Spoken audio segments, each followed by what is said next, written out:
Nikola ম্যাকিয়াভেলির মতে কোনো কিছুর উদ্দেশ্য যদি ভালো হয় তাহলে সেক্ষেত্রে যে কোনো উপায় অবলম্বন করা গ্রহণযোগ্য। পাকিস্তানের বিরুদ্ধে ভারতের হিন্দুত্ববাদী মোদী সরকারের অপারেশন সিন্দুর ম্যাকিয়াভেলির এই তত্ত্বকে স্মরণ করিয়ে দেয়। সিঁদুর শব্দটি নিছক এক সামরিক অভিযানের নাম নয়, বরং হিন্দু নারীর শুদ্ধতা, পারিবারিক প্রতীক এবং ধর্মীয় আনুগত্যের চিহ্ন।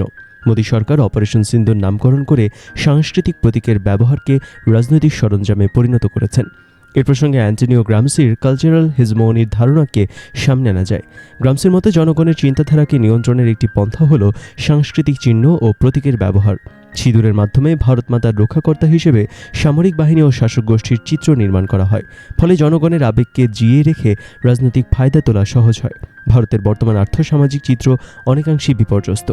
উত্তরপ্রদেশ, বিহার সহ ভারতের উত্তরাঞ্চলের বহু রাজ্যে এখন জনজীবন বিপর্যস্ত।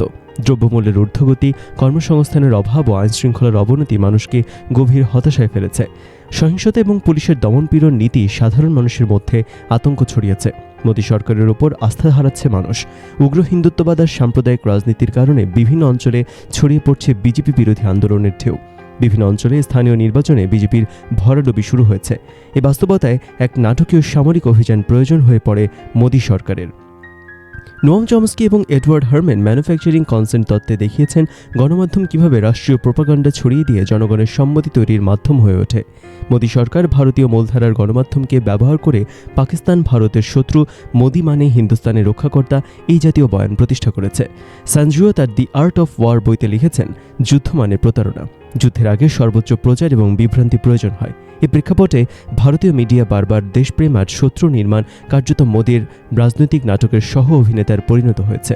বর্তমানে যে কোনো তথ্য প্রমাণ ছাড়াই পেহেলগাম হামলার সব দোষ পাকিস্তানের ওপর চাপিয়ে দিচ্ছে।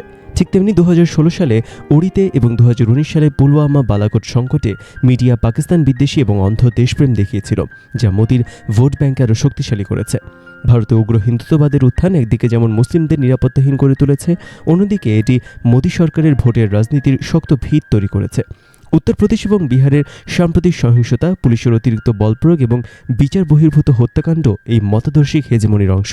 দাঙ্গা মানে শক্তিশালী সরকার, এই বয়ান মোদী সরকার ধারাবাহিকভাবে চর্চা করে।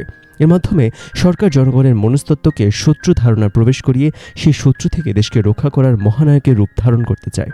বিশ্ব রাজনীতিতে যে কোনো সামরিক পদক্ষেপ আন্তর্জাতিক কূটনীতিতে প্রভাব ফেলে, কিন্তু অপারেশন সিন্দুর আন্তর্জাতিক আইন বা কূটনৈতিক রীতিনীতিকে উপেক্ষা করে শুধু অভ্যন্তরীণ নির্বাচনী চাপে পরিচালিত হয়েছে। ভারতে আগামী নির্বাচনের প্রেক্ষাপটে বিজেপির যে জনসমর্থনের সংকট তৈরি হয়েছে তা সামরিক সাফল্যের কাহিনীর মাধ্যমে ঢাকার চেষ্টা চলছে।